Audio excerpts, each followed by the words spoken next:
네, 그러면 다음으로 단대소고 중3 입시반 개강 설명의 2부 순서 시작해 보도록 하겠습니다.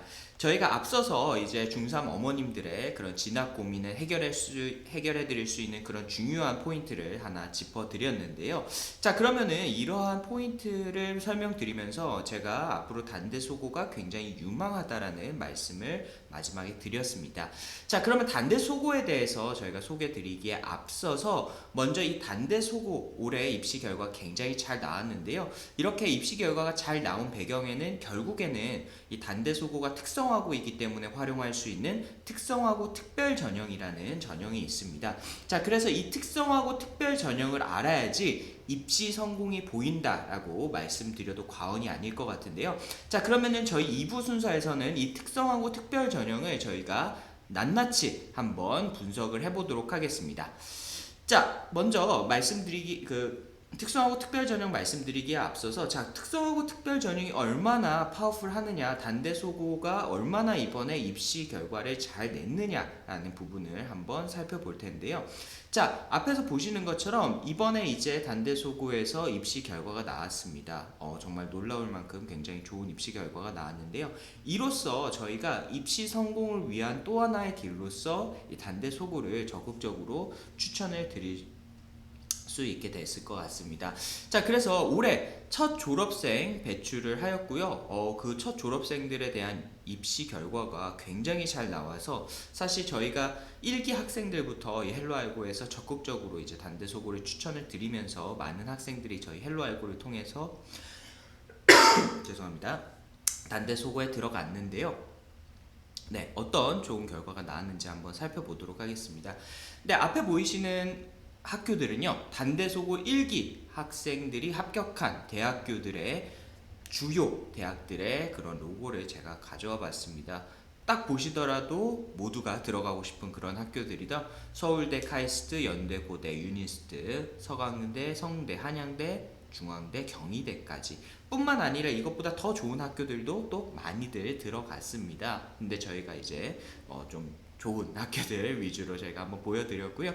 네, 구체적으로 결과 어떻게 나왔는지 한번 살펴보면요. 네, 인서울대학 기준으로 서울대 1명, 연대 1명, 고려대 2명, 카이스트 1명, 유니스트 2명, 디지스트, 지스트, 그 다음에 한전공대, 그 다음에 서성한, 중경까지 대학들에서 굉장히 좋은 결과를 내신 것을 보실 수가 있습니다. 자, 그래서 일단 합격생 명단을 보시면은요, 이제 수시에서 총 51명, 그 다음에 정시에서 33명의 합격자를 배출을 하였고요. 그래서 총 84명의 합격생을 배출을 하였습니다.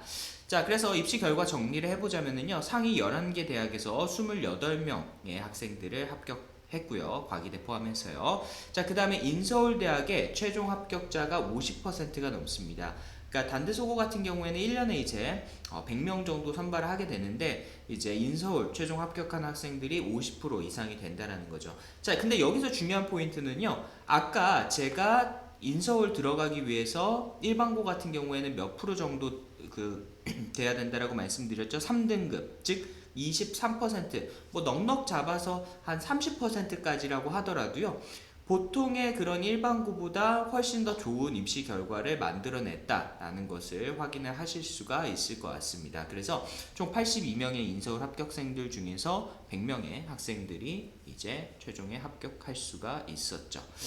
자, 그래서 이 단대소고가 이렇게 놀라운 입시 결과를 만들어낼 수 있었던 비결이 무엇이냐라고 했을 때, 방금 말씀드렸던 것처럼 바로 이 특성화고 특별 전형이 있기 때문입니다. 자, 그래서 이 특성화고 특별 전형에 대해서는요, 사실 학부모님들께서 많은 정보가 없으세요. 그리고 제가 상담을 매번 할 때마다도 어디서 이렇게 이야기를 듣고 와서 근데 그 이야기가 잘못된 경우가 굉장히 많습니다. 그래서 오늘 제가 설명을 드릴 때는 이 특성화고 특별 전형 분석을 하게 되면서 어머님들이 좀 자주 하시는 오해라든지 이런 부분들을 좀 해소해 드리는 그런 차원에서 제가 한번 설명을 드려보도록 하겠습니다.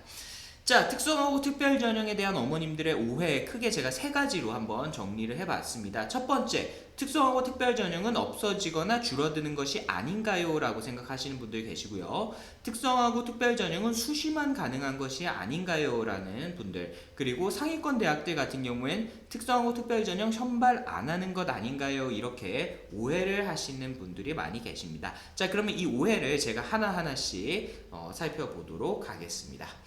자, 먼저 첫 번째 팩트는요. 자, 특성화고 특별전형 선발 인원 어떻게 변화하고 있는지 한번 보도록 하겠습니다. 자, 그래서 올해 2024학년도 특성화고 특별전형 총 모집 인원은요. 140개 대학에서 3024명으로 집계가 됐습니다.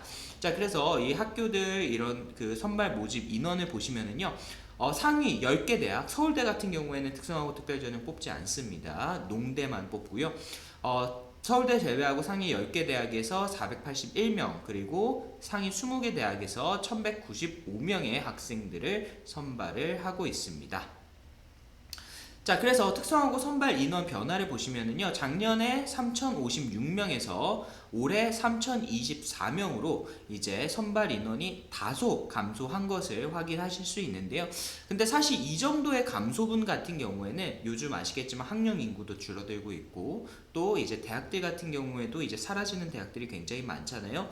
그렇기 때문에 자연스러운 감소분이다라고 생각을 하시면 될 것 같고, 특성화고 특별전형 자체가 축소가 되지는 않고 있다라고 해석을 하시더라도 무방할 것 같습니다.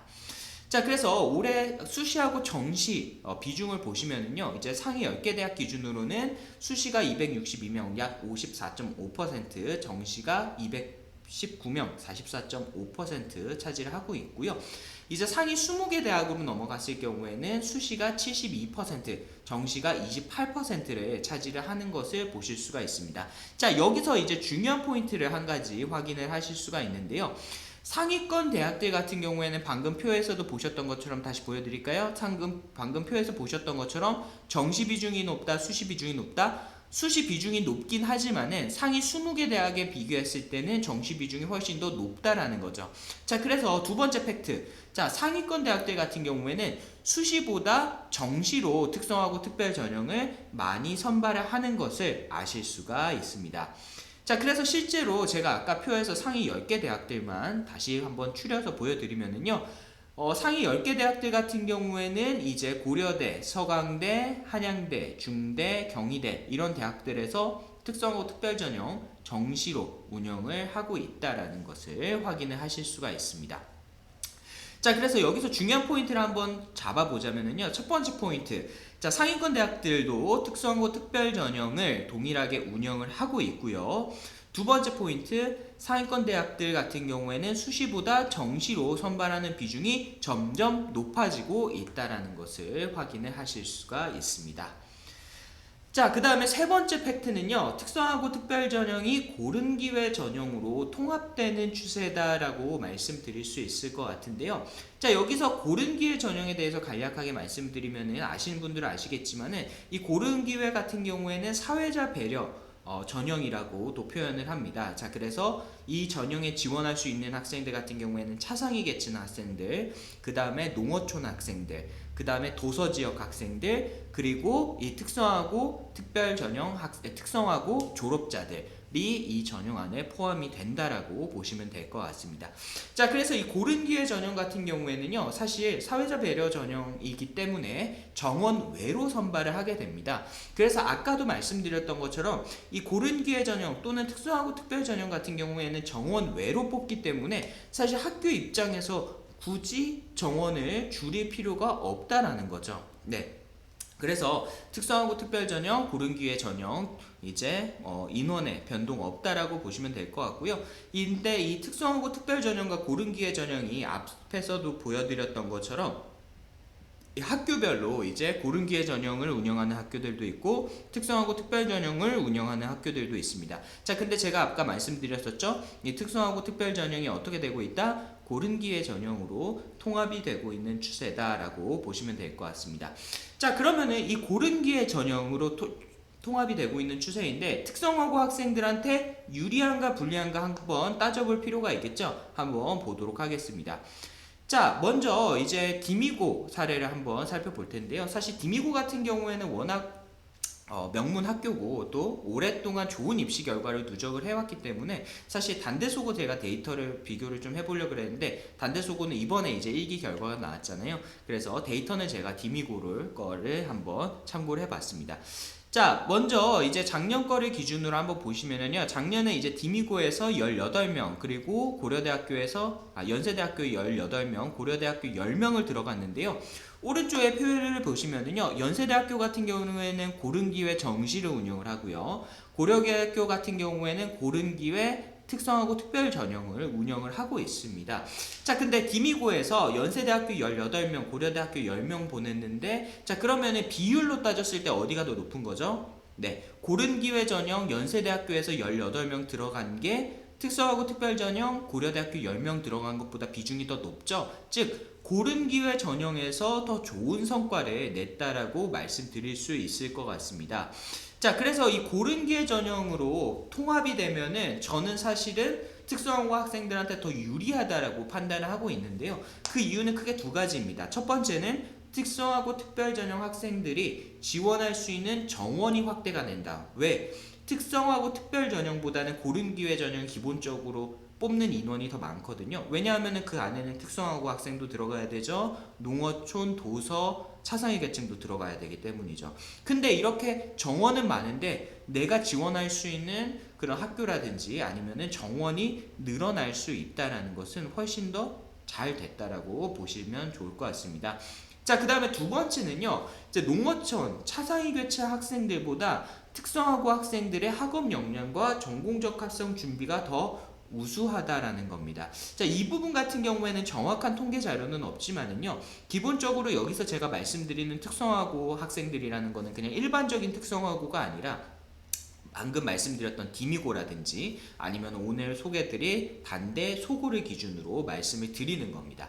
자, 그래서 이러한 공부, 소위 공부를 시키는 입시를 목표로 하는 특성화고 학생들 같은 경우에는요, 정말로 앞에서 보셨던 것처럼 일반고 또는 그 이상으로 학생들이 공부를 하기 때문에 기본적으로 농어촌이라든지 차상위 계층 같은 어떤 교육 인프라의 접근성이 좀 떨어지는 학생들에 비해서는 학업 역량과 전공적 합성 준비가 더 우수할 수밖에 없는 거죠. 그렇기 때문에 저는 고른기회 전형이 확대가 됐을 때 이 소프트웨어 특성화고 디미고라든지 단대소고라든지 선림고 같은 학생들에게 더 유리한 어떤 입시의 문이 열렸다라고 말씀을 드리고 있습니다. 자, 그래서 이 특성화고 특별전형을 이해하기 위해서는요, 또 중요한 포인트가 이제 동일계열이라는 개념을 이제 이해를 해주셔야 되는데요. 자, 이 동일계열 기준학과라는 건 뭐냐라고 했을 때, 이 특성화고 특별전형 지원 시에 고등학교 전공의 기준 과목에 따라서 지원할 수 있는 학과가 달라진다라는 겁니다. 자, 그래서 고려대학교 같은 경우에는 이제 이 모집 요강의 이제 뒷부분에 부록에 이 동일계열 기준 학과들이 학교마다 다 정리가 되어 있거든요. 그래서 궁금하신 어머님들께서는 한번 찾아서 보시면 좋을 것 같고요. 네, 제가 몇 가지 학교들을 예시를 한번 가져와 봤습니다. 자, 먼저 고려대학교 같은 경우에는요, 이제 컴퓨터공학과를 진학하기 위해서는 문화 컨텐츠과라든지 방송통신과, 정보컴퓨터과로 정의된 특성화고 고등학교의 전공을 선택을 해야지 지원이 가능한 거죠. 다른 과는 지원이 가능하지 않다, 가능하지 않다라는 겁니다. 자, 그래서 이런 요소를 봤을 때 사실 이제 다른 기준학과는 컴퓨터학과의 지원이 불가능하기 때문에 어느 정도 진입장벽이 있다라고 말씀을 드릴 수가 있는 거고요. 자, 성대 같은 경우에는 좀 더 넓게 이제 계열로 이렇게 뽑는 학교들도 있습니다. 그래서 자연계, 전기전자, 공학, 소프트웨어 이런 학과들에 지원하기 위해서는 전기전자나 정보통신 학과로 이제 고등학교를 졸업을 해야 된다라는 거고요. 자, 이번엔 반대로 정보 컴퓨터학과로 지원할 수 있는 과들은 뭐가 있는지 한번 살펴볼 텐데요. 자, 동국대학교 같은 경우의 사례를 보시면은요, 정보 컴퓨터가 이과대도 지원할 수가 있고요, 사회과학대에도 지원할 수 있고요, 또 동국대학교 경찰사법대 유명하잖아요. 경찰사법대도 지원을 할 수가 있고요, 경영대도 지원을 할 수가 있고, 공과대는 물론이고 예술대나 AI 융합부까지 지원이 가능하시다라는 것을 보실 수가 있습니다. 자, 그래서 요즘에 아시겠지만 이 정보 컴퓨터와 관련된 분야가 굉장히 유망하잖아요. 그렇기 때문에 학교 측에서도 이러한 정보 컴퓨터를 졸업한 학생들을 가급적이면 좀 선호한다라고 보시면 될 것 같고, 그렇기 때문에 내가 소프트웨어 특성화고에 들어가서 정보 컴퓨터 관련 전공으로 이제 졸업을 하더라도 내가 반드시 컴퓨터공학과를 가야 되느냐? 그게 아니다라는 거죠. 학교마다 이제 지원이 가능한 데도 있고 불가능한 데도 있겠지만은 보시는 것처럼 내가 원하는 다른 전공을 선택을 할 수 있다라는 것은 오히려 강점이 될 것 같습니다. 자, 그래서 단대소고 같은 경우에는 세 가지 학과를 운영하고 있습니다. 인공지능, 사물인터넷, 게임 컨텐츠 이 세 가지 학과를 운영을 하고 있는데요. 이 세 가지 학과가 모두 다 정보 컴퓨터과로 편입이 되어 있기 때문에 학생들의 진로와 진학을 하는 데 있어서 굉장히 폭넓은 선택지를 제공해 줄 수가 있다라고 보시면 될 것 같습니다. 자, 그래서 앞에서 보셨던 입시 결과 그리고 그러한 결과의 배경에 이제 특성화고 특별 전형이 있다라는 부분을 말씀드렸고요. 결과적으로 저는 이제 단대소고 같은 경우에는 이 특성화고라는 선입견을 버리고 이제 오로지 입시 결과만으로 판단을 해야 된다라고 생각을 합니다. 그리고 단대소고가 이번에 1기 졸업생들을 배출하면서 그러한 단대소고의 역량을 저는 충분히 증명을 했다라고 생각을 합니다. 자, 그래서 이 단대소고 그러면은 도대체 어떤 학교길래 이렇게 1기부터 정말로 돌풍을 만들어냈는지, 이 입시의 중요한 학업 역량과 전공 적합성 어떻게 이 두 마리 토끼를 모두 다 잡을 수 있었는지에 대해서는요, 저희가 설명의 3부에서 좀 더 자세하게 설명드리도록 하겠습니다. 네, 그러면은 오늘 2부 순서는 여기까지 마치도록 하고요. 3부 이어서 많은 시청 부탁드리겠습니다. 감사합니다.